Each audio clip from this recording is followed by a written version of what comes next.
This is Defenders TV podcast episode 188, where we're talking about Daredevil season 3, episode 3, No Good Deed.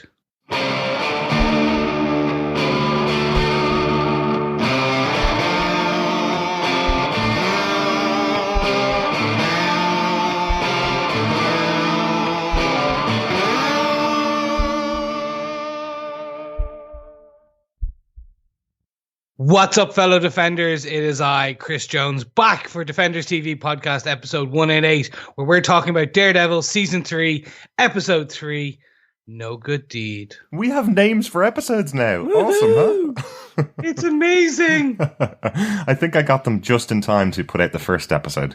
Got the names just to at least change our website. But yeah, this is our first episode that we're recording the week of release of Daredevil on Netflix. I'm one of your other hosts, Derek. And I'm one of your other hosts, John. Yes, it is I, John. Yes, the trio is back. Your Defenders, your group.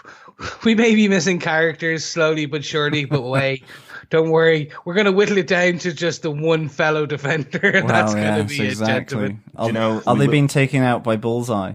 Do you think, one at a time? Well, I did see the worst meme about the news that we're going to talk about in a second, which is effectively... People have been joking for years that the Netflix TV shows aren't part of the Marvel Cinematic Universe, yet with the snap of the fingers, half of the original Defenders have disappeared in a week. So, which is awful, because this news is not It is good dreadful. News. Yeah.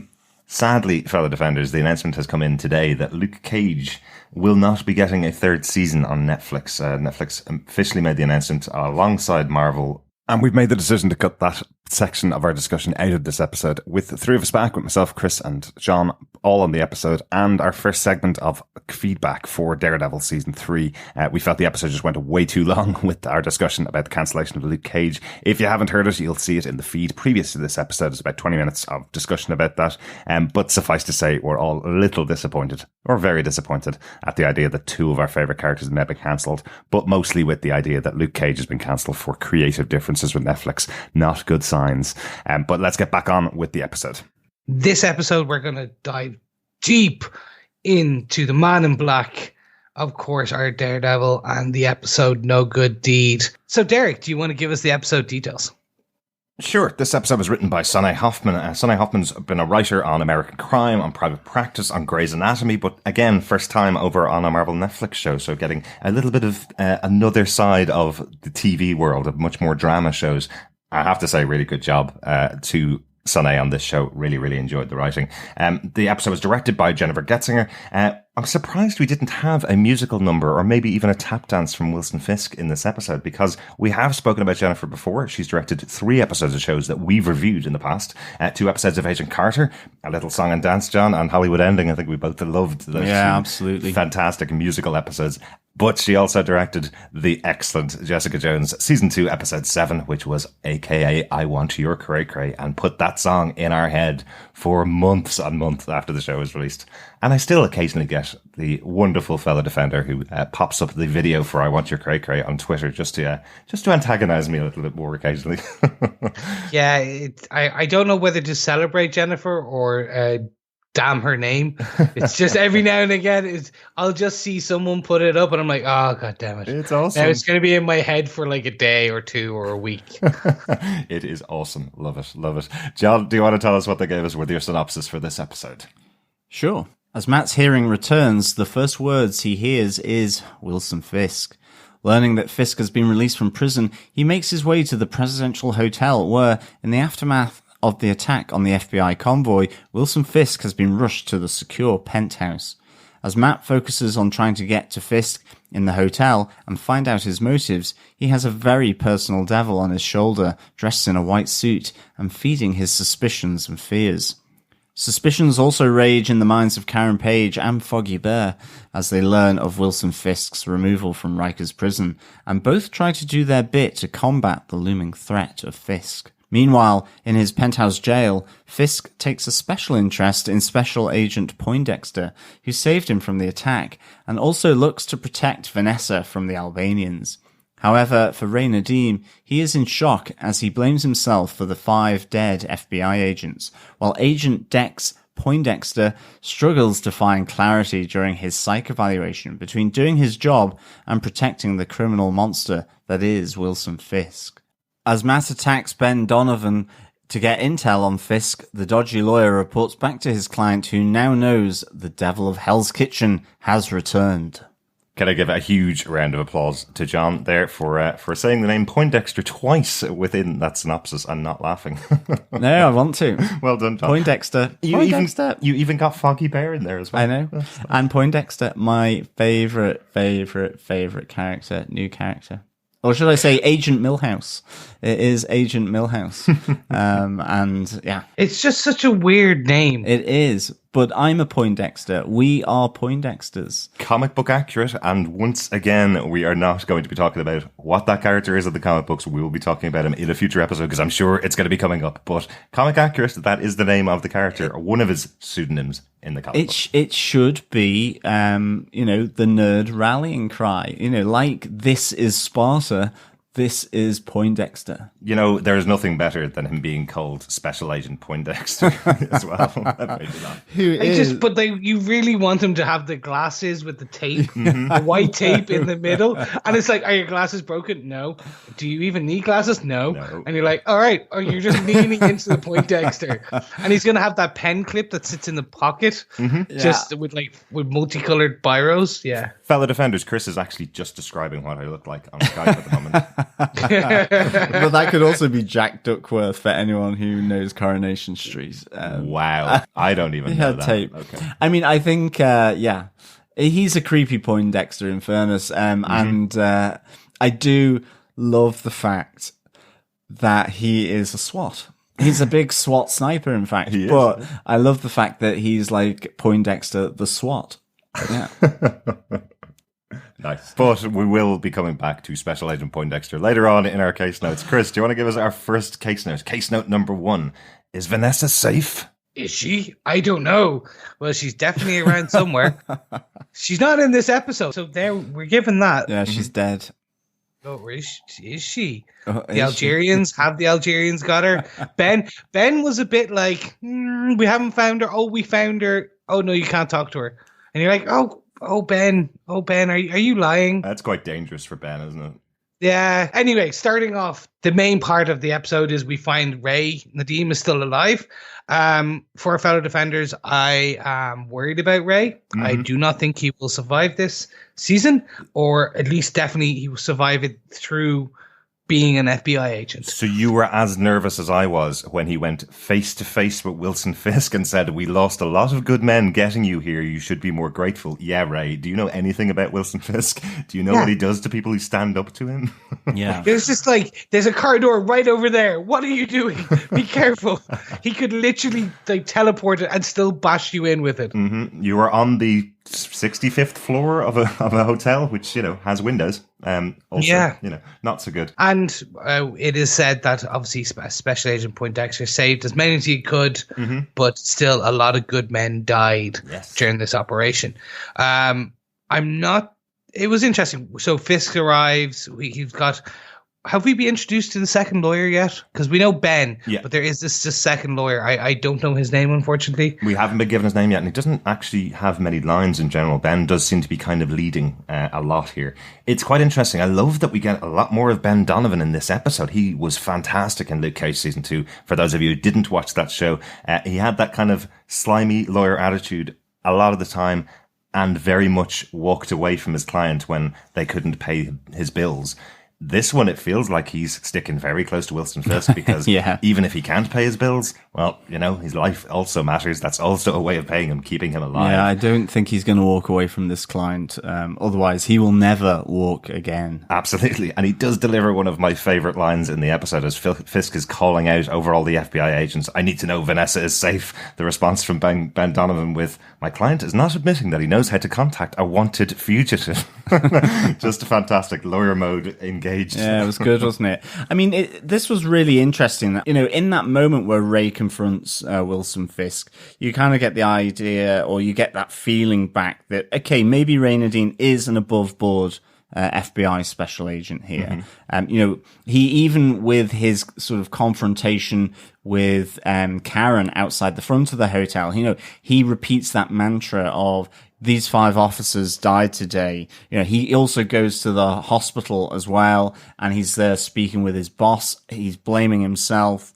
So you really do get that feeling from these few moments, and certainly this initial moment, that, okay, maybe Ray Nadeem, given our speculation in episodes 1 and 2, maybe isn't the Wilson Fisk plant within the FBI kind of special unit, and that possibly he is an above-board FBI agent, or he's a damn fine actor, which of course he is anyway in this show. Yeah. But it's just nice. It mixes it up for me with regards to this new character, and I thought that was something where I was like, okay, this guy does seem above board, although he does have a massively angry, intense stare when he hugs his wife in the hospital, when she realizes he's alive, they didn't die in that convoy.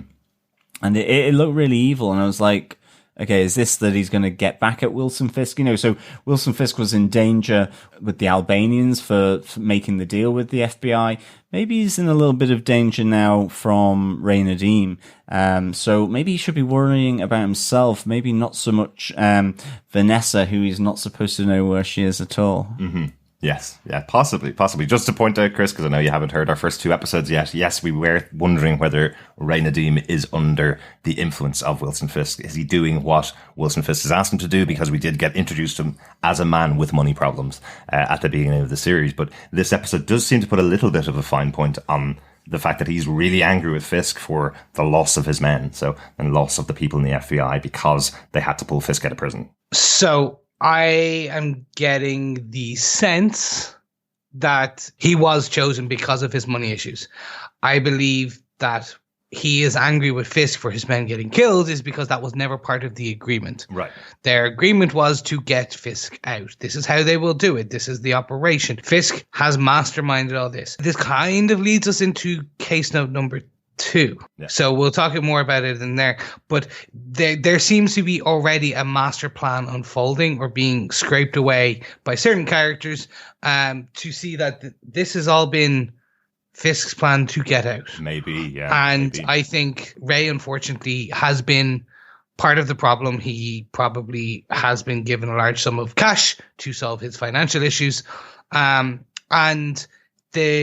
the death of the agents was not part of it. I do wonder about that, though. I do have the question, because obviously Tammy, his boss, says that she's been watching his credit rating and that's why he didn't get the promotion. So if suddenly his credit rating all clears up after getting Fisk out of prison, they're probably going to notice that as well.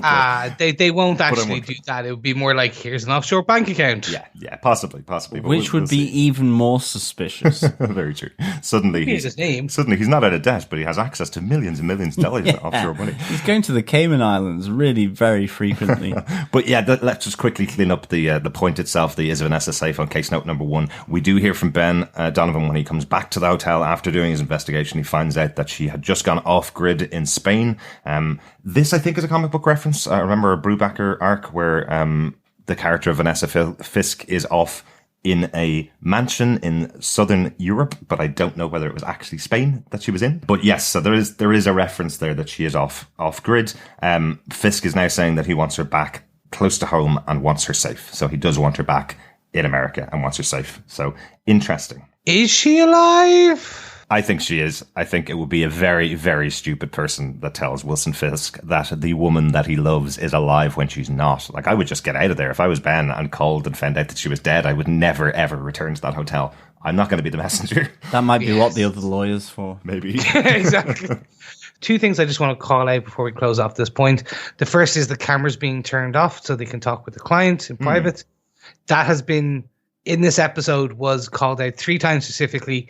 We were shown the camera being turned off. This will come up again somehow. 100%. And there is a really interesting moment as Wilson Fisk walks down the stairs and Ben tells him to turn off the cameras for this conversation, as in, we can't have this on record that you know anything about Vanessa. You see the camera behind Wilson Fisk's head as he says, don't turn them off, I want this conversation. The whole way through, you see a camera behind his head with the red light on. So that moment is absolutely being recorded. So we know that for definite. This is the one that's coming back, definitely.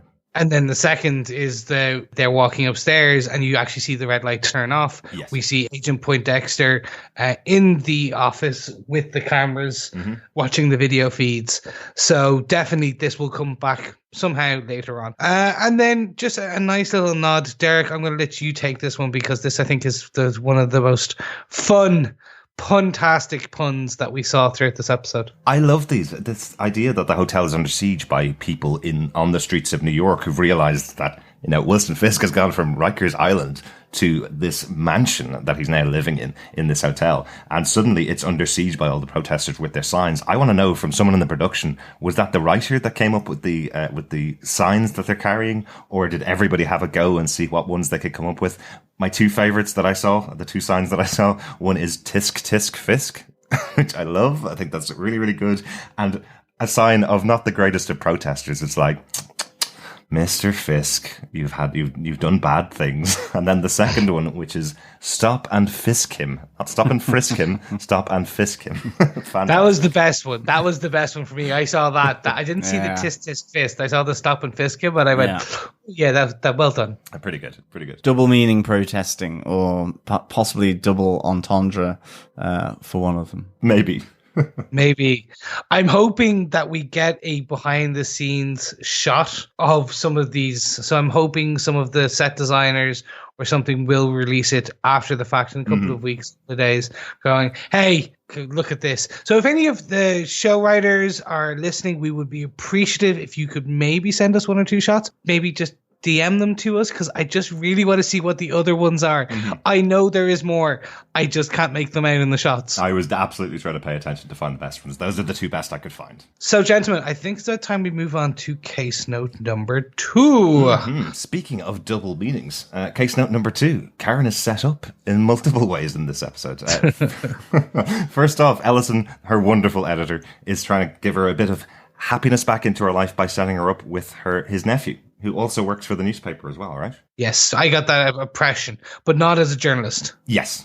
But there is that moment when Karen realizes is just horrible. Well, not so much realizes as Ellison's wife goes, the reason we have such a long marriage is because we met the same way you and Jason did. And Karen's going, we what? We were also set up by our former editor. It's like, what are you talking about? It took me a second to cop. I literally had the same face as I was watching this as Karen. I was like, what? Huh? Oh. She does go, what do you... Oh, no. Oh, excuse me. And then she goes, she does the whole polite, excuse me 1 second. And then she's like... more wine. I need more wine. And then you see Ellison come in. He goes, don't look at me.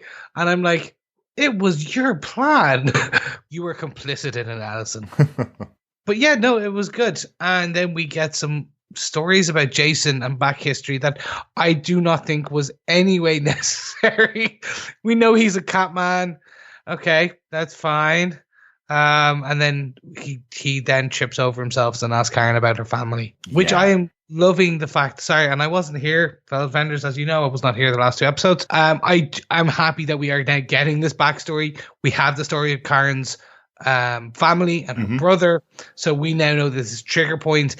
And looking back at like the last 2 seasons and beyond, it makes sense of why she gets upset. It's just nice to have it out there, isn't it? Because I was saying to John in the last episode that back in season 1, I remember pausing a newspaper headline from Karen's past, and it mentioned a brother dead in a car crash or somebody with a page type name dead in a car crash. And we were speculating all the way back then that this is what caused this history for the character of Karen Page.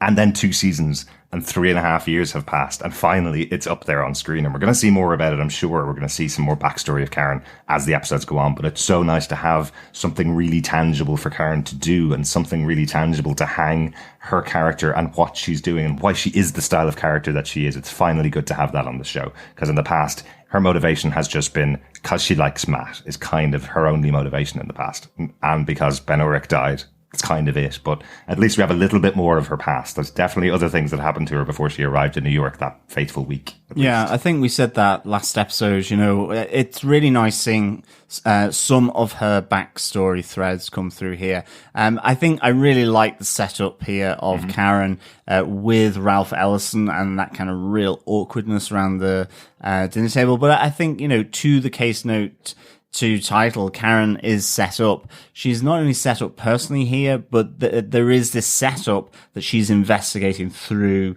her work with the newspaper. And I think that's the best indicator so far of possibly how ruthless and how conniving Wilson Fisk is to actually plan and organize the events that have unfolded here. I think it's really interesting. And I mean, even in this episode, you know, it's this revelation that the Kasemis, the guy and his daughter who were mugged in episode 1, that they used to own this hotel that now Wilson Fisk is being held securely, and that it was bought by nested companies, like the Cayman Islands. So again, maybe Ray's bank account is coming through this nested company, which is represented by Donovan and partners. So there's these tangible links now coming through, or at least that, you know, she needs to investigate these further, because after he had bought this hotel, the Kasemis want it back again. And then all of a sudden there is this mugging. He's hospitalized. So I like this. I like this idea that Karen is the one. She is an investigative reporter. She's been told to stay away from it by Ellison because of bias. But I like that she goes after it, and I like how she twists it to say, well, actually, I am investigating my story of the Kasemis.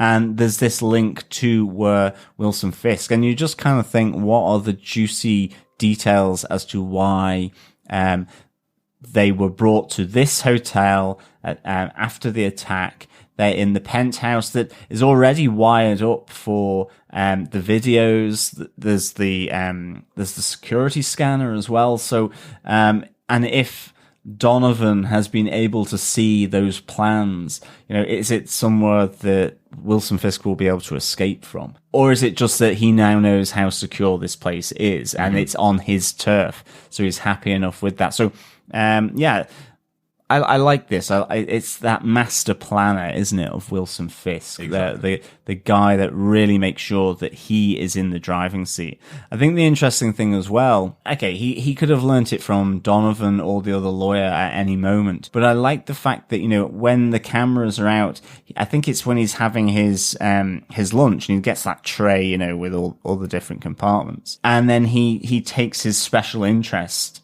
in Special Agent Poindexter. He knows his name. Yeah. Straight off the bat, he knows his name.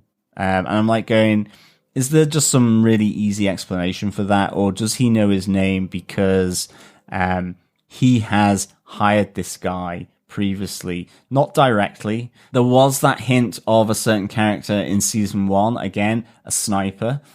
So has he hired this person before? Does he know him but has never met him? And you know, because he asked that question, how do you acquire such special skills?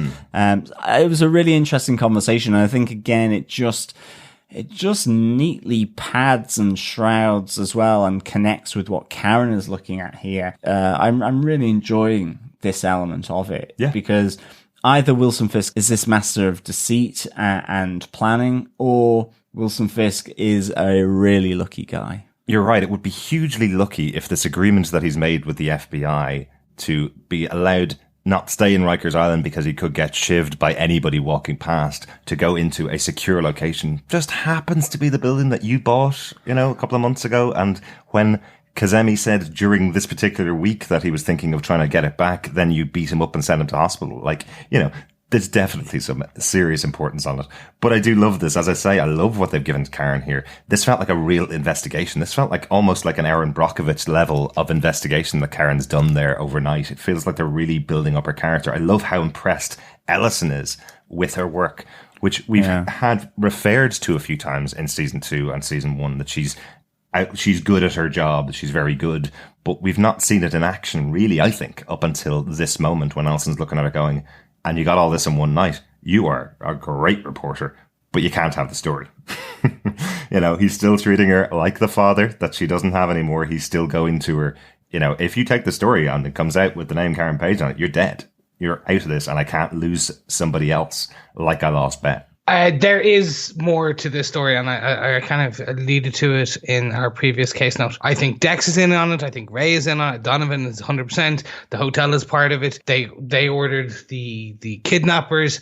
I think that this is a wild, elaborate scheme. Mm-hmm. Uh-huh. What I am interested in seeing is the fact that they're showing us or alluding to a lot of these points, kind of maybe there's going to be twists and turns. Oh, yeah. So characters that we think are 100% in on it, like Ray, are probably not going to be in on it just yet. What I really enjoy about these shows is usually when we expect them to zig, they zag. Mm-hmm. Like maybe Tammy, the head of the FBI, is in on it and didn't want Ray to be in because he wasn't beyond reproach like everybody else that's involved, because there would be fingers pointed at Ray because of the problems that he's had with his cash flow in the past. Like, that's maybe the reason he will be the good cop and will discover all the other bad people around him. Is that the reason why when Fisk walked into the building, he confidently shouted across to Ben Donovan, get in contact with Vanessa? Is it because he knows he's surrounded by people that he's already paid off, people that are already in his pocket, that he doesn't care if stuff is on camera because, well, everybody watching those cameras are people that work for him anyway, Exactly. Yeah. I mean, even Blake Tower, whether the DA is somehow in on this, just because of his conversation, and I suppose we'll come to this in a later case note, but with Foggy Bear. So, really, who's not in his pocket? You see this in the responses of Karen and Foggy and of Matt in hearing his name out loud on the news or through the mobile phone. You really get that sense that they know he's trouble. They know what he's capable of. So, it's really excellent. And you even hear it from Ellison in his home when Karen says his name. He goes, "You can't say that in my house. I've gotten to the point where I only have to call my wife once an hour now to tell her that I'm alive because she's so scared because she was such good friends with Ben Urich. And knowing that someone in the Bolton worked for Wilson Fisk is enough for her to make me want to stay at home." He's still terrified of Fisk. I love this kind of idea of Wilson Fisk effectively being the Voldemort of the Marvel television universe. You don't say his name because that might bring him out and to attack you and kill you. Really cool. Yeah, you don't have to worry about Candyman. Candyman you can take on. Wilson Fisk, that's a whole other story. So speaking of imaginary characters, case note number 3, Matt has a devil on his shoulder now, and Fisk is that devil. Nice, Gentlemen, Chris. Thank you. I'm I'm learning about these segues.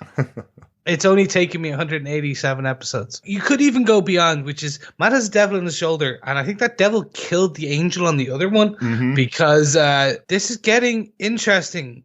First of all, Matt is full on imagining the devil on his shoulder as being Fisk. And Fisk in a white suit, by the way. Oh, of course. Oh, yeah. Very, very nice. So this personification of Fisk is really out to get Matt's hackles up, to enrage him, to lead him down the dark path. This is Matt's own psyche as well, so this is even worse. Matt is really spiraling in I never thought Matt was this bad, and I think that's kind of what we're expected to believe, which is, yes, he had a dark side, but that dark side was kept in check by the light he did. So the question, what we now start to see, is Matt cracking and personifying the psychosis of seeing Fisk. And then the ghost of Fisk, or ghost of Fisk past, whatever, Christmas past, Christmas future, whatever way we want to call it, telling him, like, God saw you try to kill yourself. That is the reason this is happening. Like, he's no longer with you. So surfacing Matt's deepest, darkest fears Exactly. in the shape or the vision of Fisk, his greatest enemy. Exactly. And, you know, what we've seen in the first 2 episodes of the show is that Matt is completely rudderless at the moment. He has no friends. The family that he does have in Lantham and Sister Maggie, who is someone that he knows from childhood when he was in the orphanage, those are not people that you can go and cry on their shoulders. Sister Maggie keeps telling him, you know, just get over it, basically. You've had problems before, just get over it. In the past, he would have gone to Father Lantham, given his confession, taken his prayers, and then walked away and kind of cured himself by using God in the past. This is a rudderless Matt Murdock who has this, as you say, personification of Fisk right behind him all the time going, you're a bad person, you're a horrible person, you're an awful person, and he has nobody else to depend on anymore. It's a fabulous, fabulous way of doing it in this show. Really, really enjoyed it, because you also start to question, hang on a second, is Fisk actually doing anything wrong here since he got out of prison, or are we just following our main character of Matt Murdock and agreeing with him because we saw what Fisk was like in the past? Fisk was in prison. He's giving up information to save his girlfriend, Vanessa, or his fiancée, Vanessa. That's the story that's being presented to us on screen by every scene that we've seen with Fisk. Matt is the one that's telling us. This broken version of Matt Murdock is the one that's telling us, that can't be all of it. Fisk's a bad guy. He can't change, right? So isn't that the scary part about the show? They've written it so well into episode 3 that we're going, yeah, but you know, it's Fisk. He's got to be a bad guy. He hasn't done anything wrong at all throughout the season so far, but we're looking at Matt and going, he's probably right. He's our good guy, right? Yeah, I mean, I think this is absolutely fantastic because it does play with your expectations, because ultimately this is the projection of Matt's own psychosis. You know, the damage he's gotten at the hands of Wilson Fisk, what he knows that Wilson Fisk can do. And it is that thing where he is immediately going after him because he's out of prison. Yet so far you can assume, maybe not correctly, you know, Wilson Fisk has a lot of tentacles throughout New York. We saw that in season 1, but certainly he's not done anything correct. And, you know, there are people saying all his deal making will allow New York to get safer. It was like one of our points. New York is safer today because of Wilson Fisk, not because of Matt Murdock. But I love the fact that this projection, it's his own fears, and it all congregates around Wilson Fisk. And I think how this is done is really, really good. It's a great way as well of getting Fisk into that classic white suit from the comics as well, that he's wearing that. The fact that he's, you know, just out of focus, the depth of field is done in a way to bring that soft focus, really good. And each time he's just goading Matt. Matt is goading himself, in fact. It's almost, is this him giving him that pep talk to really keep him on Wilson Fisk at all times? You know, ultimately leads to him having that sort of run-in with Ben Donovan in the car park, to get information. You know, what is his true motives here? Matt just doesn't and can't believe that Wilson Fisk is doing something honorable. And that is really what is driving him here.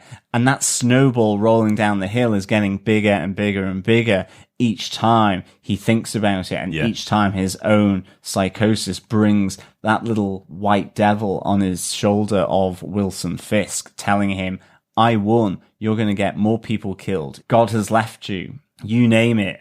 You know, he's making sure that he's undermining himself with all of this. And he even voices that other concern of, wouldn't it be something, says Fisk to Matt, wouldn't it be something if I became more valuable to this city than you ever were? You know, that moment where, again, he's kind of going, he's my enemy, I put him in prison, and now all he has to do is turn a bit of evidence to the FBI and he gets a mansion. You know, Matt is basically living on the streets. He's a homeless guy right now. He's just being taken into the church. So the kind of juxtaposition between the two of these characters is great, because it's being played out within Matt's head as well. Yeah, I have to say, Matt Murdock did look slightly out of place in the presidential hotel, in his kind of, I don't know, bit Hobo gear. Yeah, his hobo gear. I mean, even with Poindexter saying, "Where's your badge?" I am kind of like going, "Okay, Poindexter, I can now see why you are a SWAT sniper and not a detective or special agent," because I'm kind of there going, he's got cuts on his face. He's not shaved. He's wearing a bin man kind of jacket. Dirty man. He's looking really dirty and hobo-y, as you say, Chris. And why would he be going up to the, whatever floor of a 5-star hotel, unless it's like some kind of new hipstery thing, to smell of bins or something. I don't know, but he looks in proper sort of dire straits and looks a little out of place here. I'm surprised he didn't raise any kind of suspicion. So yeah, but I loved this. I thought it was just really nicely done.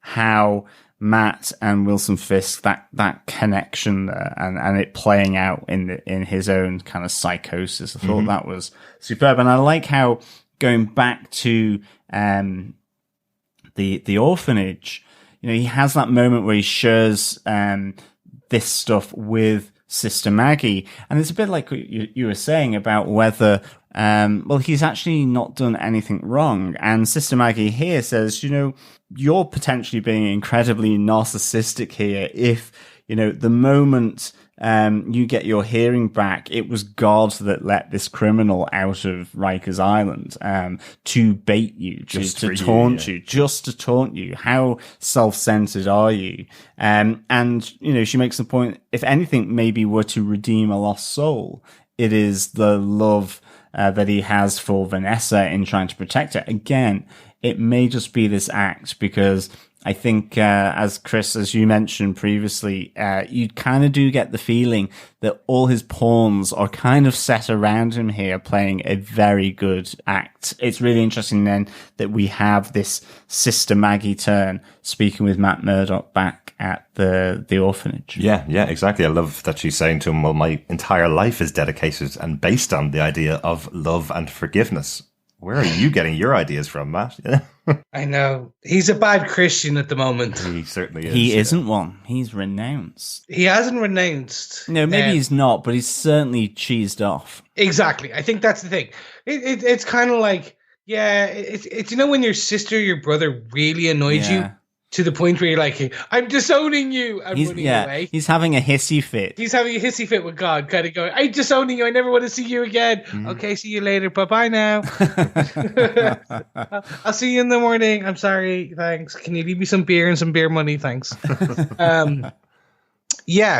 But this does lead to one of the best fight scenes, I think, this season. What we get over the previous two we've had so far, this one really is... Derek, I think you wrote this, and I think it kind of sums it up best. It's the Apex Predator Matt. Yes, Apex Predator Matt. Yes. In all of these shows that we've seen on Netflix so far, all of them, all 5 of them, I've never wanted a computer game of any of the characters until this moment of Matt in the car park going after all the people around him. That moment where he's doing the stealth mode, Matt. At the beginning, he's doing it kind of Metal Gear Solid kind of moment where he's watching and listening to the keypad.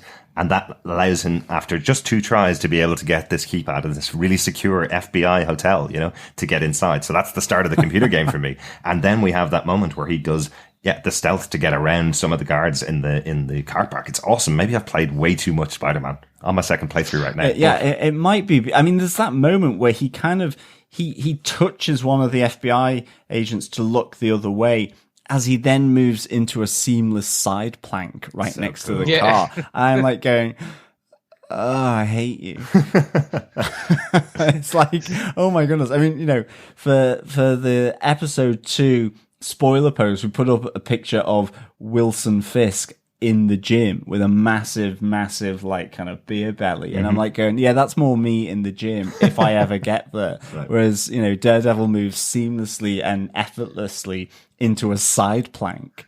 It was pretty cool, I have to say now. It just definitely just smacked of pure Apex Predator, as you say. I really thought, though, he was kind of beating down on FBI agents here. I thought he kind of maybe lost himself a bit. Oh, by the end, absolutely. In that kind of fight moment. But the fighting was really good. Well, we see the reappearance of Fisk right at the end of the fight saying to him, "Let the devil out." The tagline for this season is "Let the devil out," and it's spoken by Fisk to Matt when he's standing over the top of FBI agents, police officers, government officers. He's standing over them and beating the crap out of them until they pass out. This is not our Matt Murdock from season 1 and 2 and Defenders. This is a lost Matt Murdock. One other thing I just want to compliment the show on, and possibly the director or the fight choreographer for this episode, there's a fabulous moment within the fight. I don't know whether you caught this, Chris, where Charlie Cox or Chris Brewster. Chris Brewster is Charlie's stunt double. I don't know which one of them is behind the mask at this particular moment, but there's a great moment within the fight where they pause for just a half a second more than a sighted person would in that moment. It's when the gun is being cocked to be shot at him, and he's waiting for that sound of the gun being cocked to go. And it's like a 3, 2, 1, and go, rather than a 3, 2, 1. And it really feels like this would be the way that Daredevil would fight. He would wait for that movement in the air so that he knows exactly where the body of his opponent is so he can take them down. It's just really, really well done. And I haven't noticed that in the previous seasons. I definitely noticed it in this fight, and it just was so good. But no, you're right. It is. I've noticed that they've stepped up the game with the fight choreography in this season. And even, as you said, we don't know whether it was Chris or Charlie who was in the suit at this point, but actually in the black suit versus the full Daredevil suit, what we are seeing is a more, I don't want to say acrobatic, because it's more flexible, I think so.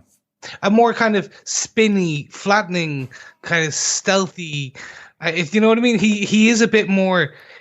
Less boxer fight. Okay. Style. Yeah. This episode, definitely, we actually commented on it last episode that in comparison to the 10 episode season of Iron Fist that we just watched, who is a kung fu fighter, you could absolutely tell that the roots of what Matt does in this season is from boxing. There's definitely some moments where he lands a few extra punches, like you see with the FBI agents, where only a boxer could hit that hard at that moment, but yeah, definitely see in this episode there's much more of a style and a flow to what he's doing. Exactly, and I think I agree with you. Its precursor is boxing. And that's where it has come from. But I think it is very much, he is now starting to do the spinning around and the moving on his knees and flipping up. Didn't flip up, he just kind of kicked up, I think. But it was just very interesting to see that if we think back to the Daredevil of the Ben Affleck film. Do we ever think back to that? I do sometimes, because I still remember the Is it lovingly, seesaw. Chris? It is, because I love that seesaw scene. Seesaw scene? The seesaw scene. Yeah. Wow. It's been, how many years have we known each other, Chris? Way too many at this point. Almost 20 years, I think. We're close to that, and I have never heard one other person say that they like the seesaw scene. That's with the rain, isn't it? On the No, this is where he's dressed as Matt Murdock and he's play fighting Elektra, but he's using the cane and they're jumping and flipping But it is Elektra, isn't it? Yeah, definitely. It is. Yeah. How many more years are we going to know each other, Chris? Because I'm questioning that now. Yeah, exactly. That's after that admission, I think those years might be finite. Let me just say, in the comic books, Daredevil is very athletic, very acrobatic, and I think that's what I've now seeing these fight scenes.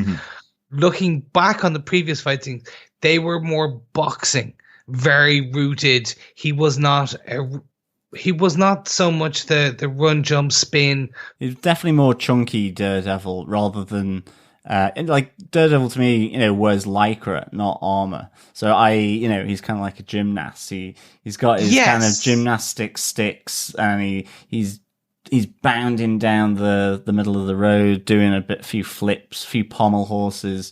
Where I sometimes also wondered whether just the fact that they had that suit on, a bit like with Batman, that idea that it was a bit more difficult to get that more fluid movement going. Whereas now that he's back in the black get-up, obviously that's just... Back in black! Yeah. Yeah! Rock out! I can't think of the tune. I just had to kind of go with it there. Sorry, fellow defenders. I like that it's still the boxing background to it, that it seems to have evolved from that. But you're right, it's definitely more flexible.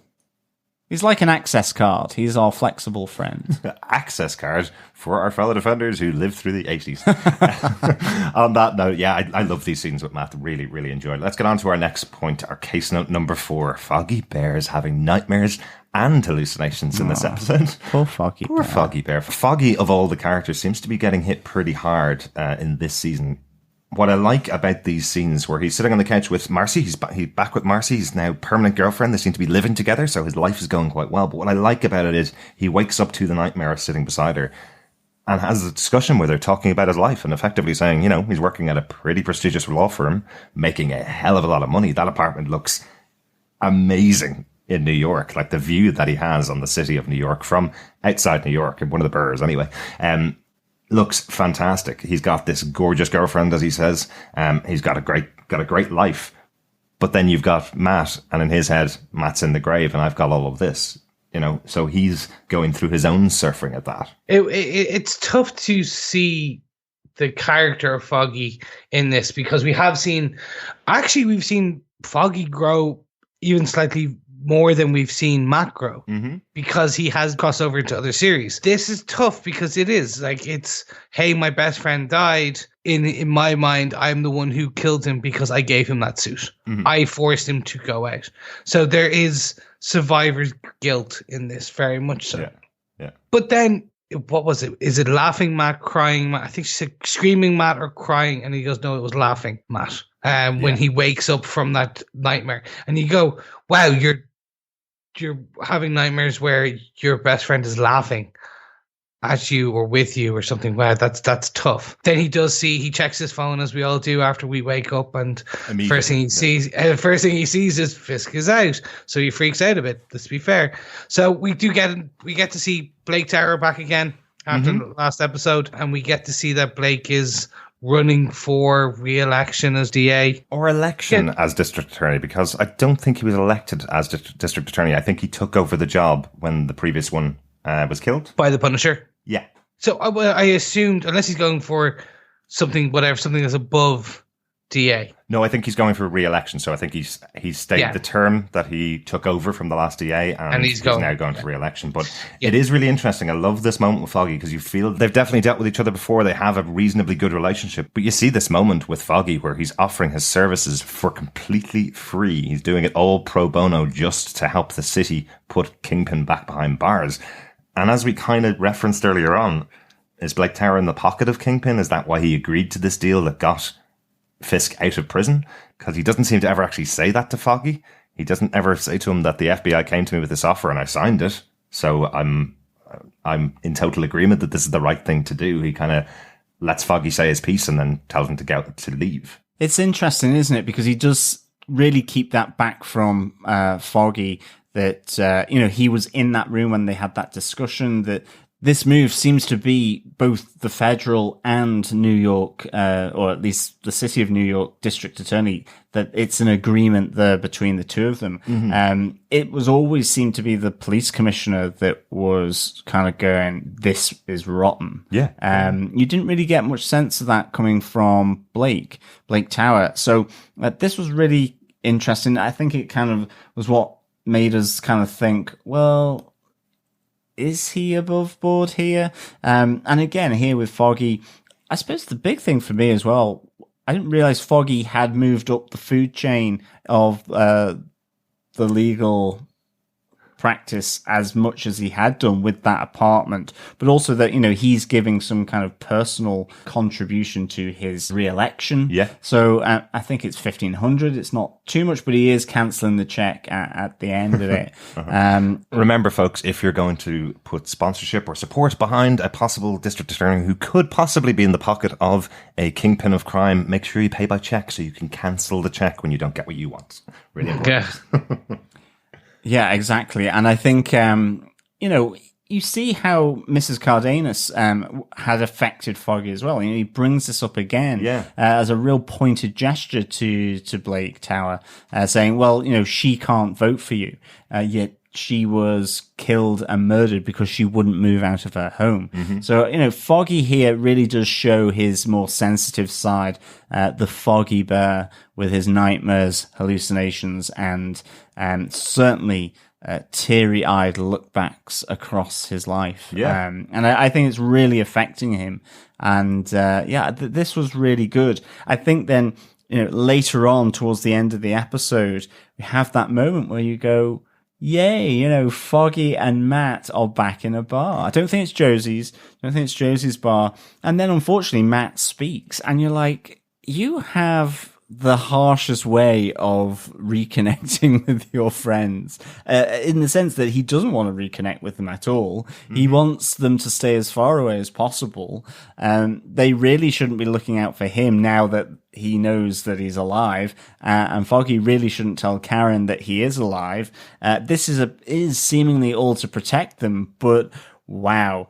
I'm surprised. And I completely agree with Foggy. How dare you, first of all, just walk in here and go, hi, I'm alive, and then just preach. Yeah, no wonder you're not into God anymore, because you're taking all the preaching away from him at the moment. I felt really sorry for Foggy here. He's just seen his friend and former partner come back. He's alive. He's overjoyed. And he's not hallucinating from all the drink he's been having. And then he just kind of gets shot down. It's like, and don't bother contacting me again. I think Matt Murdock isn't going to be around anymore. I'm leaving him behind. Well, so proper full-on transformation in the harshest possible way here. Absolutely. Harsh. I was certainly misty-eyed. Not foggy-eyed, misty-eyed. Good. Well done. That's a good pun. More and more, I'm disliking Matt's character, and that's what the way they're trying to make us feel. That Matt is going through something, so therefore he's putting everyone else through it. He's caring about himself only, etc., etc. This will change. They'll have a come to Jesus moment, literally. And what we'll get is, what I don't understand is, we do see it has hurt Matt, by the way, because you see that as Matt leaves, he walks outside down the stairs. He takes 2 seconds that you could see. The way that Charlie Cox portrays it is that he does have, I had to do that.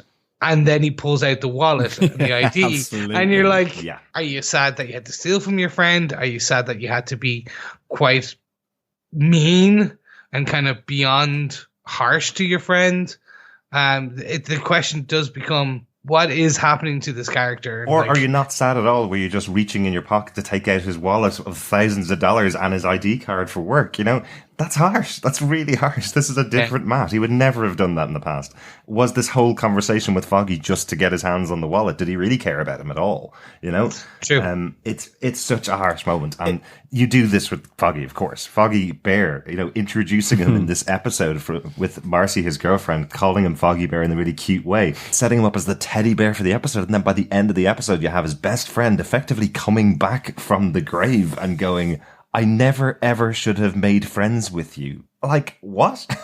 Yeah, absolutely. I do like Foggy's riposte to that. Really, really good. It is, isn't it? Really, really good. Yeah. I'm interested to see where this goes. But unfortunately, we still have another point that we must dive into before we can move into another point. Episode Dexter, 4. In fact. Ay, damn it, man! You stole my line. That was brilliant. Well done. No. That was a nice segue. Yes, I'm talking about case note number 5, Special Agent Point Dexter. He's a SWAT. He really is. He is. Big SWAT. Yeah, we get confirmation of who we think he was from season 1. He was a SWAT sniper. And I'm confused. Is he still with SWAT team, or is he now been promoted to FBI tactical forces? There's a bit of confusion around for me that. Oh, I think he's FBI SWAT.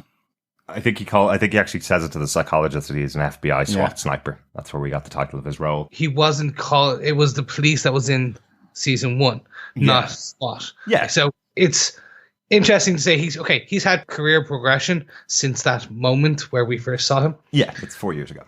Yeah. So, yes, and then what we do get is his backstory. We get to a degree.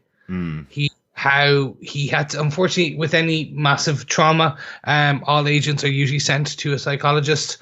He goes, he doesn't want to be there. Then he does open up, and he starts telling quite a lovely story about a woman who he kind of sits down with every Tuesday. I think it was every Tuesday, he says. No, he says every night. He says today is Tuesday, so that's pizza night. He says every night that he sits down with this girlfriend, Julie, who he talks to and tells all of his private pains, and she's able to help him get through his horrible days.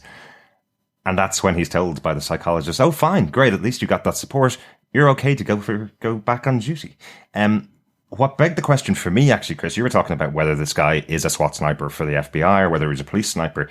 The psychologist actually says to him at the beginning of the conversation, he says, I don't know why you're not on leave. You're supposed to be on administrative leave at the moment. Why aren't you? And I'm wondering, was he in the employ of Fisk, possibly? You know, did people not notice that he wasn't supposed to be on the team? Because it feels like the psychologist is actually saying to him, now, after having this meeting, you're able to go back to work. But when was he not supposed to be in work? So we do see him. He's the one who goes, move it, convict, when Fisk is led out of the cell to the vehicles. Oh, okay. Yeah. Yeah, so he's... and the only reason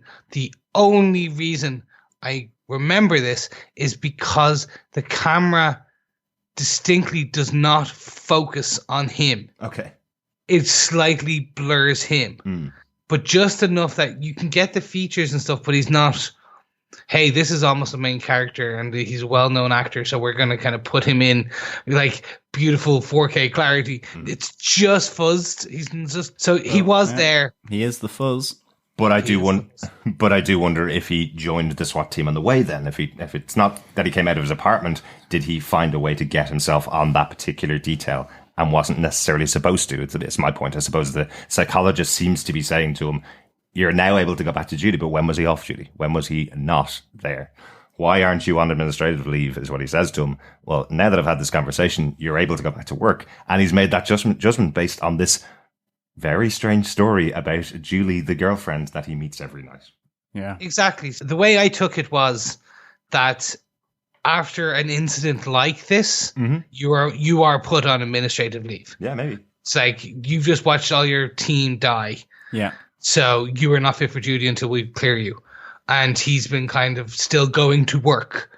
He's like, no, I'm staying in Fisk detail, like Ray. Kind of saying, no, I will take this off when I need to take it off. People are dead and we need to honor their memory by getting the job done. Yeah. Well, for me, I have to say this is my newest favorite character. Absolutely.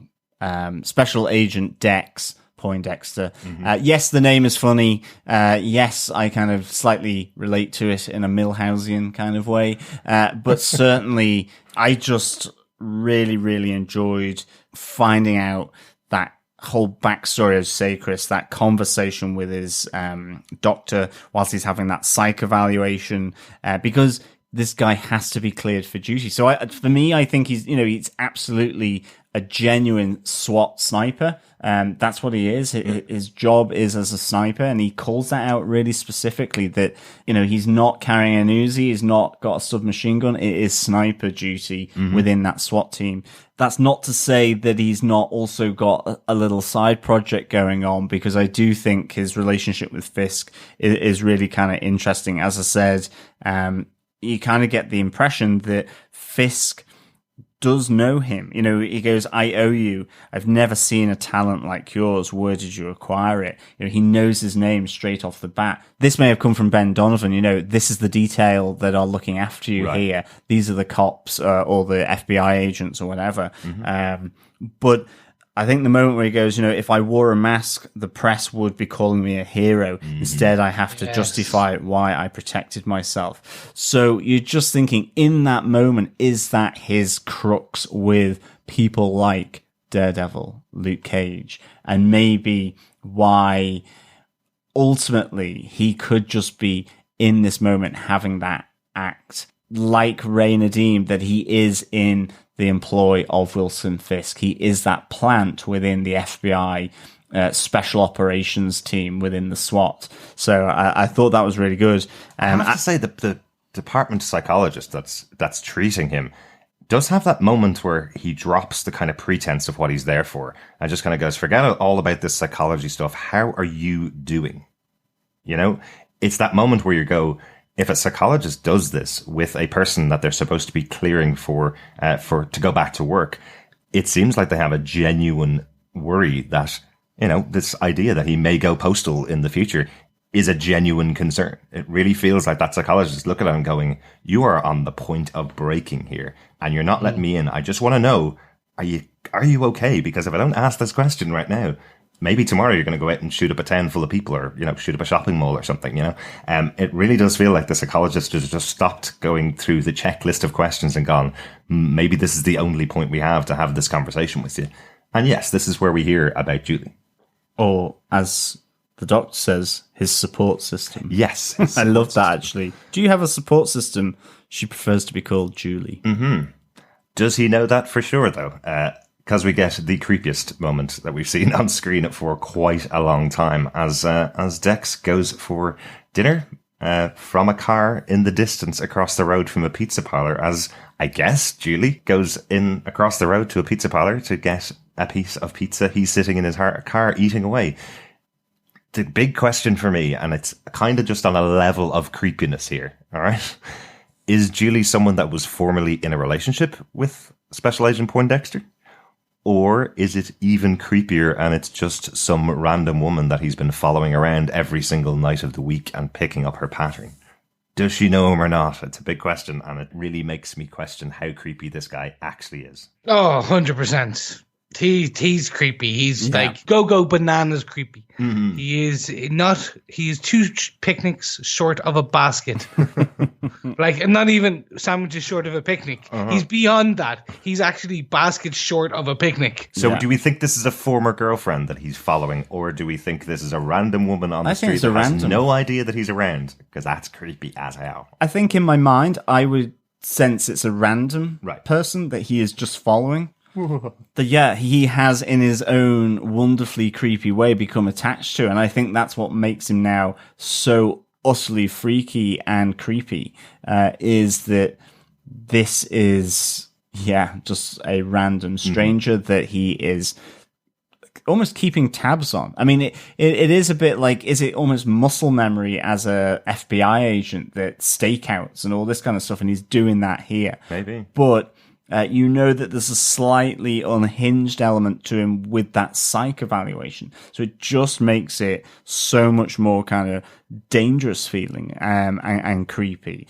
You're suddenly there looking at that lady in the pizza place going, oh God, you don't know, do you? You really don't know what's going on, and potentially how much danger you're in. So this was fantastic. And again, I think that's why he's one of my favorite new characters in that sense. I like this horror aspect that he has just brought by sitting in the dark in the car watching this woman go to pick up her Tuesday night pizza or whatever it is. And it's like, oh wow, you're that bad. Like, I'm expecting her to walk out of the pizza place a couple of minutes later and see him standing at the back of his car, his arm in a sling, and ask her to, you know, would you mind grabbing the other side of that couch and push it into the back of my van there, love, please?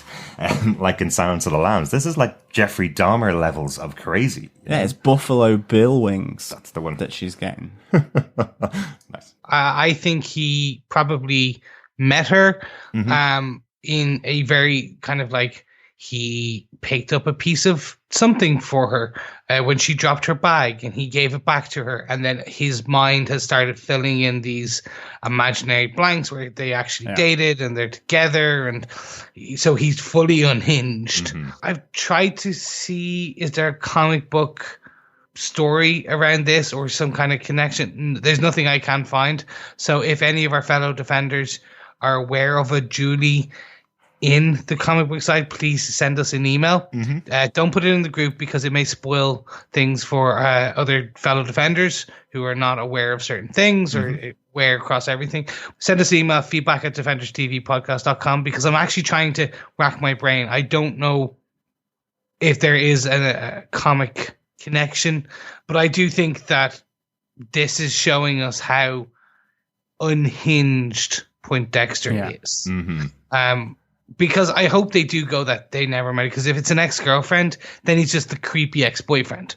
But if he's never actually, if they're not together or never were together, and he just kind of created a relationship, and he's talking to her and she watching her through binoculars, that makes it so much more better. It makes it so much more creepy. Yeah, definitely. Yeah. And on that creepy note, that's the end of our top 5 case notes for this episode.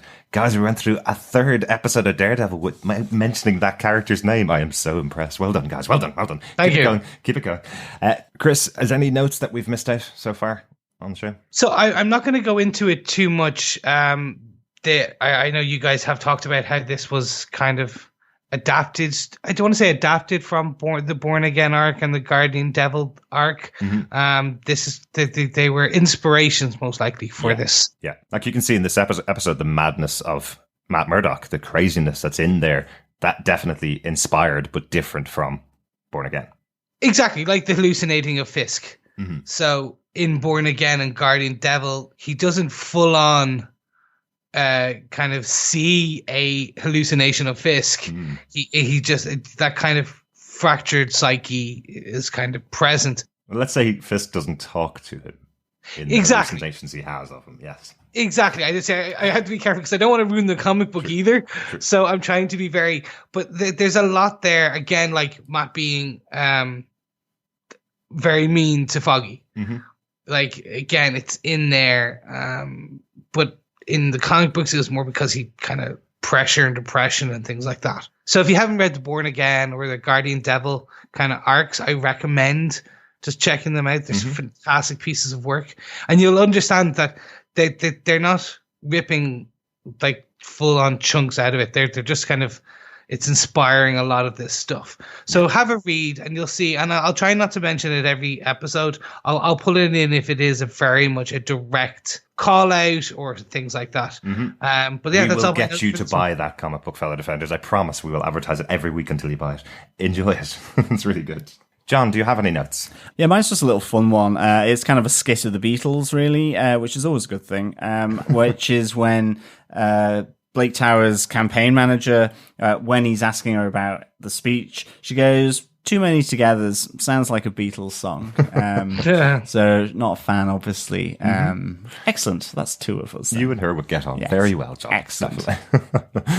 And Chris, since you haven't been here for a while, I think you should take the opportunity to tell us whether you defend this episode of Daredevil, Season 3, Episode 3, No Good Deed. So I defend this episode, gentlemen, and primarily on what is being revealed and, of course, that beautiful fight scene. What I do want to bring up is, and I said it to my fellow co-hosts, the end of season 2 had me worried for a drag, if we want to call it that, a slowing of the storytelling pace. And I know it was quite rapid, but I felt that potentially that was more like a 1.5 episode versus 2 full episodes. And it was just, I suppose, I want to see Matt back in his suit. I want to see the characters at a point where we know they're going to get to. So I'm kind of more enthusiastic. So I feel that was probably what felt it was slowing things down for me. But in this episode, this kind of ramped it up again. So I think, yes, I fully defend this episode. So far, the 3 have been fantastic. And if you were pointing a gun to my head, I think it is again now, of course, because it's Marvel and it's Netflix.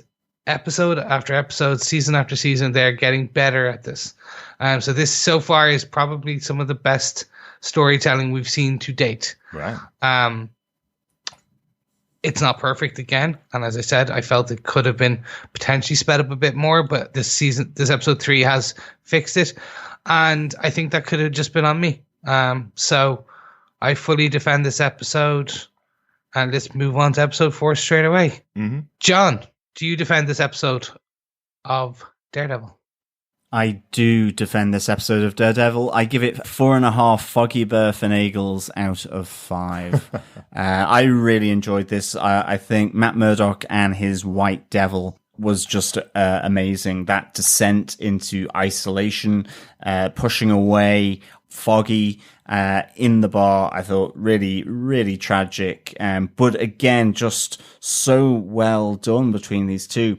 Again, the White Devil playing with his fears, playing with his suspicions, and you can just see that this is going to isolate Matt Murdock ever more so. And in fact, Sister Maggie almost being his point of human connection here as well, in that she is challenging him and he will listen to her, whereas he didn't with Foggy in the bar. Mm-hmm. I loved the consequences of the attack on the convoy, transferring Wilson Fisk and seeing that intrigue now with these nested companies that Karen is starting to investigate. And again, just seeing that really good like sort of role of hers as an investigative journalist, having the respect of Ellison, but him still standing his grounds. You know, he has that really great line where he says, "It took Ben Ulrich 20 years to be that pain in my side." Really nice. I like the interchange of those two characters this season for sure.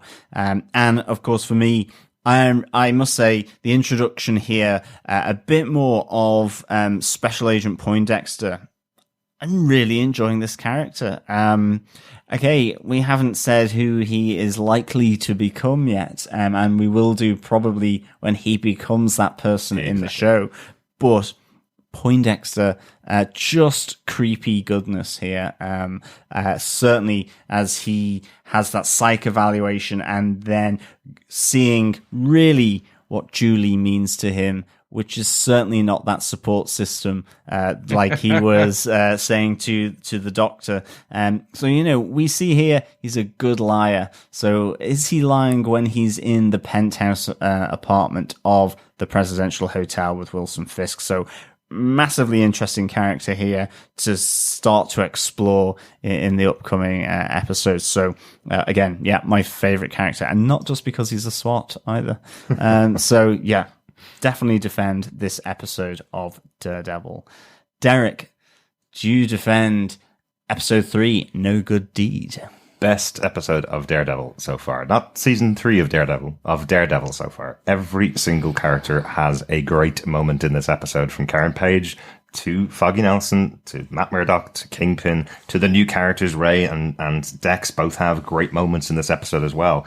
Just so good, top to bottom. If they keep up this kind of quality, this is going to be the best show. And I didn't think I would say that after Luke Cage season 2 and after Iron Fist season 2 this year. I didn't think I would be coming into Daredevil thinking this is going to be the best show after those two. I thought that was an impossible task for me. So let's keep it going. Let's get on to episode 4 and keep watching these shows. Excellent, excellent stuff. Fantastic. So, gentlemen, let's get on to some feedback for the first 3 episodes. But before we do that, Derek.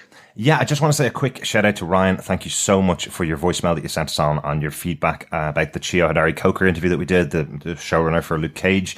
We were so proud of the interview and we're so glad you really enjoyed it. But I just couldn't think of a way of putting your feedback on the podcast for this episode. If it's all right, we've shared it around the guys and we are so thankful to you for taking the time out of your day to send us in a voicemail feedback about the interview that we did. Thanks so much. I'm glad you enjoyed it too. Yes, thank you so much. Yeah, absolutely. Thank you so much, Ryan, for your feedback. It's really, really good of you. Thank you. So fellow collective podcast host Ray gave us some feedback for episode 1 saying, my God, still about 15 minutes to go, but just had to write in. Such a compelling drama. I'm on a bit of a high. Standard interaction would have to be between Matt and Sister Maggie. Great dialogue and moments between the two. Seeing Fisk for the brief moment reminded me how chilling he is. Mm-hmm. Karen and Foggy were great to see again. Foggy, no doubt, doing quite well for himself. I want to point out the camera work and the use of close-ups and depth of field. I think Olsen really has stamped his own style here, and I love how he showed Matt suffering with a dull, impaired senses. Brilliant. Brilliant first episode, and I still have 15 minutes to go. P.S. This is akin to reading the comics. High praise indeed for a TV series. Thank you so much, Ray. Yep, great feedback. And yeah, I'm kind of there with you on how Olsen has kind of stamped that style. We don't have the world on fire, but we still get that sense of the world on fire through the depth of field and things like that. So yeah, really, really fantastic work from Olsen there. Yeah, absolutely. Thank you so much, Ray. Yeah, the style is excellent, and It's really well done how he's bringing his stamp to this show, not just on style, but I think with pacing, with story arc at the moment. I definitely am with you. Yeah, it's like reading a comic. It feels really good. Yeah, Debbie Fisher goes, really, really, really liked episode 1. Like the scenes in the church/orphanage, we got to see a snippet of how Matt grew up there. Joanne Wally is fantastic as Sister Maggie. Just what Matt needs. Like the shots in the church. I like seeing him regain his strength and see him regaining his senses. I'm glad we didn't spend the whole episode in a pity party. Not sure I like the new dark Matt that is drowning in guilt, but I guess this is where his mindset needs to be to deal with Fisk. I liked seeing Foggy and Karen right away. I'm so glad Karen is still taking care of Matt's apartment. It looked like repairs had been done. True. Overall, a great start to season 3. Absolutely, Debbie. I think Sister Maggie, Joanne Wally, is fantastic here. She is kind of his voice of reason. It's that counterpoint to his dark, brooding, guilty self. And she's not indulging him. I think that's the great thing about her. And yes, completely agree that Foggy and Karen being up front and center, a bit like Wilson Fisk, rather than being hidden in the way that I felt they were for season 2, it is good to have it. It really fleshes out the story. And again, I think that goes back to Olsen's stamp on this. It's really, really nicely done, I think. Nice catch, Debbie, on the repairs that needed to be done to the apartment as well, because the last time we saw it, there was a bit of damage. That apartment has seen a lot of action, and not the greatest in the world. Yeah, Jeff Childs goes on, well, I never got results like that from a neti pot. Talk about apartment damage. I love that. Yes, absolutely. If that much blood came out of my nose, I would probably stand screaming at the sink in the bathroom. I'd probably be calling 999 right away, because that's just not right. Well, if you were in New York, the police would never come, would they, if you called 999 either? Or 911. That's it. Or 165. Something like that. Or the real number 912, as they say in The Simpsons. Robert Phillips says, cracking episode, loved being reintroduced to all the big names in the first episode. Karen and Foggy deciding they were out of time, Kingpin breaking his heart over the one he loved, and Matt losing his religion. Particularly impressed by the paler, coarser, flabbier and thinner Vincent D'Onofrio and his performance. Loved the high-class omelette introduction to him again. Ronaldo replied, nothing spells class like having Chopin Nocturne in your head whilst eating an omelette from a paper plate. Class. Absolutely. Class, Wilson Fisk. Fantastic. Thanks so much for the feedback, Robert.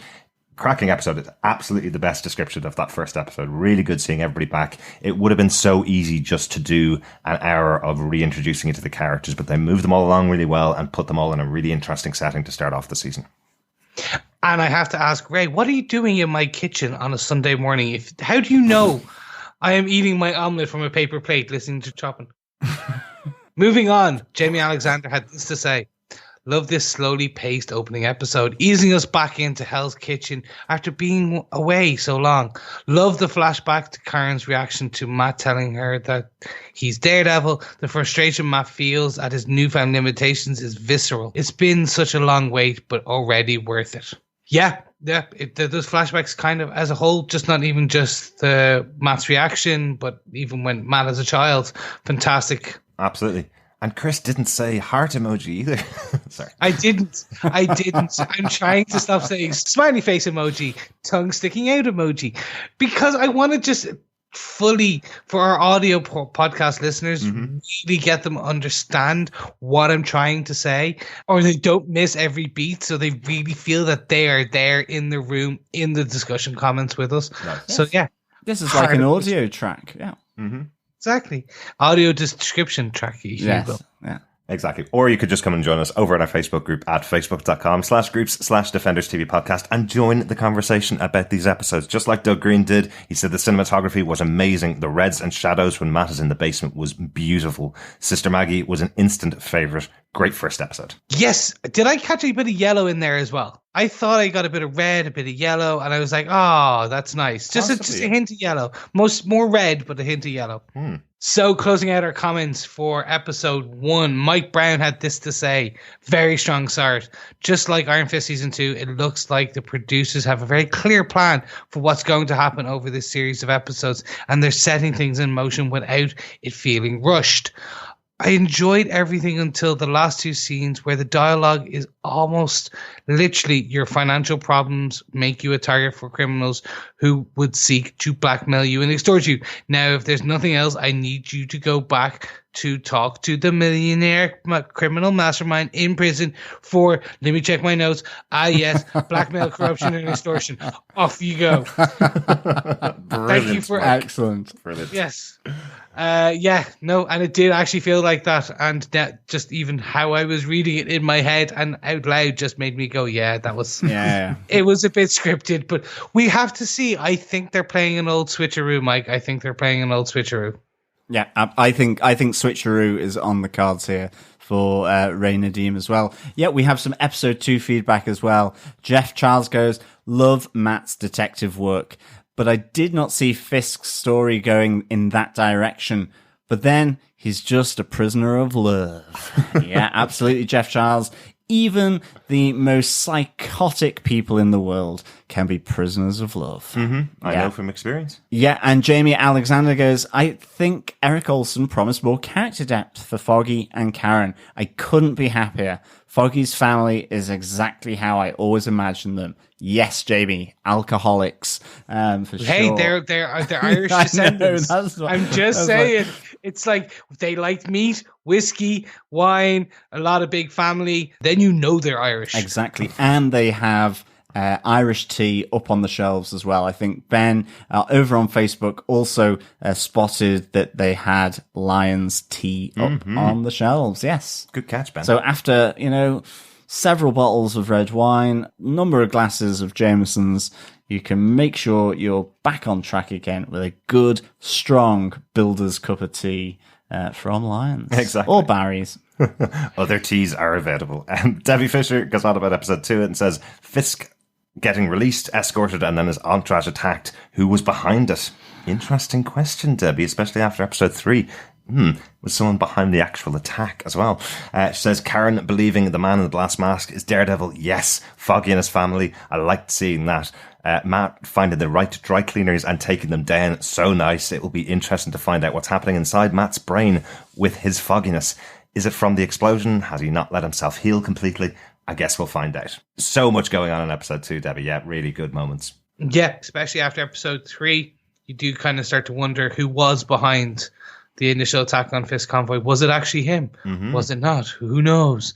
Who knows? Well, we probably will know in a couple of episodes. But anyway, right now we don't. Moving on to episode 3. This episode, we have feedback from Jamie Alexander over on our Facebook group saying, Matt's always been a tortured soul. Having an imaginary Fisk as a devil on his shoulder is perfection. When Dex was talking about his girlfriend, Julie, to the counselor/psychologist, I had a feeling he was probably lying. I didn't expect him to be such a creep, though. Suddenly, the line between talented FBI agent and bad antagonist is incredibly thin.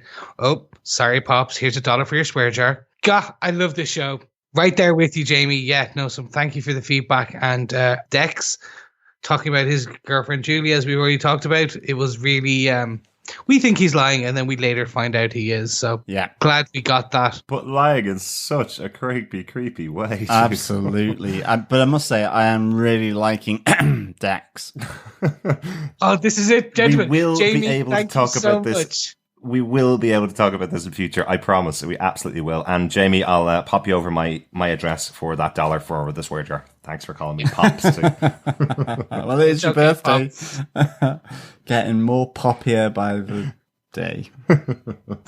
Thanks so much for all of the feedback on all the first 3 episodes. If you want to send us in any feedback at all, you can go over to our website at defenderstvpodcast.com. Leave a voicemail on there. Just click the voicemail button on the right-hand side of the screen. You can email us at feedback@defenderstvpodcast.com, or you can do what most people are doing, as you can see, pop on over to the Facebook group at facebook.com/groups/defenderstvpodcast. We'll have a spoiler post up for each of the episodes as we've watched them, and you can pop in your feedback so we can talk about them. Yes, thank you so much, fellow defenders. We'll we'll be back for our next podcast, which is Daredevil Season 3, Episode 4, Blindsided, which will be out later this week. Mm-hmm. So for now, let's go with Dex and have a lovely dinner with his girlfriend. I'm off to see Julie. For a bit of pizza. We could just have a family date. I'm off to eat pizza in a car with a girl I've never met before. Or just watching a girl I've never met before. Okay. Yeah, she's not in the car. So you have to be at least 50 feet to 100 yards away to make it creepy. Yeah. Other than that, it's just kind of like you're having a fight. But when she's 100 yards away and you're spying on her through a telescope, yeah, that's kind of creepy. Yeah. Anyway, ladies and gentlemen, fellow defenders, thank you so much for sticking with us on this podcast, and we will see you in the next episode where someone is blindsided based on the episode title. Thank you so much. Bye. Yeah, as always, fellow defenders, it has been a pleasure speaking with you. I'm off to be a sniper SWAT, the best sniper SWAT I can be. But when I'm back, we'll speak with you again soon. Bye.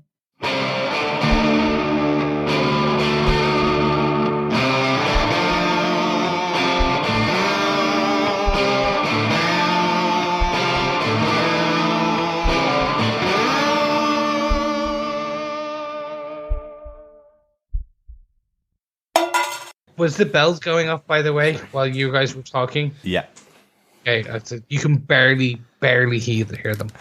We jokingly the other night, we just continued recording through like 20 minutes of bells and went, hey, it's Daredevil. It doesn't really matter if you have bells in the background. It actually serves the purpose. Exactly. If you were doing special effects for this podcast, you would put bells behind every word we said, you know? And I think, Derek, you probably wrote this Apex Predator. Well, I wrote something like that. I'm not sure whether all of those letters were in there, or I think there were a few more. It's like Whistle Fisk or something. Wow, we're all tired.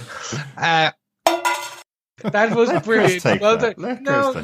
No. That was a nice segue. Yes, I'm talking about case note number 5, Special Agent Poindexter.